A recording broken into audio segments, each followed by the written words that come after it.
নমস্কার সবাইকে। আমার একটা প্রশ্ন ছিল মনে মনে যে স্টক মার্কেটে আয়ত্ত করতে কতদিন সময় লাগে, বিশেষ করে অপশানের কথা বলছি আমি। এটা মানুষের ধরন হিসেবে আলাদা আলাদা হতে পারে, তবে আমার ক্ষেত্রে আমার মনে হয় যে এটা হয়েছে কমসে কম 3 বছর। এই মার্কেট নিয়ে যদি কেউ লাভ লস নিয়ে পড়ে থাকেন, কোনো মতেই যেন এই 3টে বছর আপনাকে হারাতে না পারে।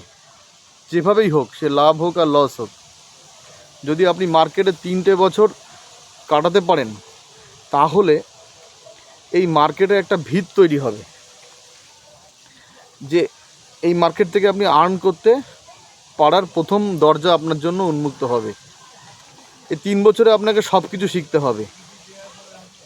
এই 3 বছরে আপনি যা যা শিখেছেন, যদি সব কিছু ফেলোয়ার হয়, তারপরেও আপনি যদি মার্কেটে টিকে থাকেন, আর যদি মনে করেন যে না এই মার্কেট আপনার জন্য দিন দিন কঠিন হচ্ছে, তো তখন প্রয়োজন হয় একজন পথ নির্দেশক।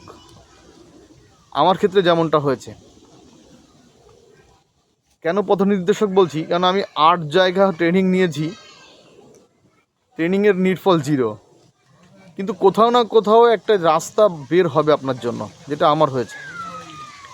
আপনি 3টে বছর কঠোর পরিশ্রম করুন, ফেলোয়ার হবেন, গেনার হবেন, সব কিছু। তার মধ্যে আপনাকে 3 বছর থাকতে হবে।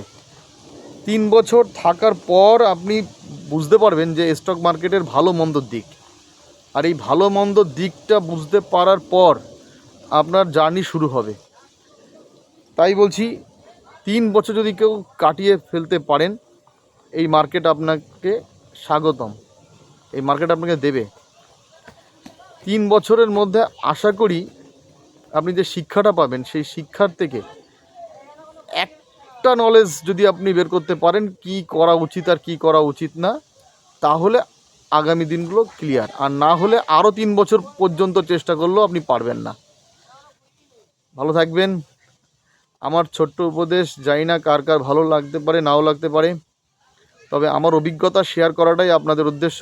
না আমি কাউকে শেয়ার মার্কেট শেখানোর দায়বদ্ধতা নিয়েছি, না আগামীতেও নেব।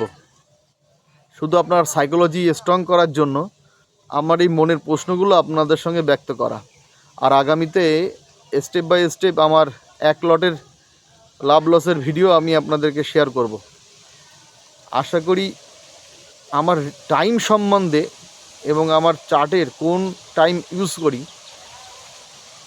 সেটা জানতে পারবেন। এতে অনেকের উপকার হবে। নমস্কার।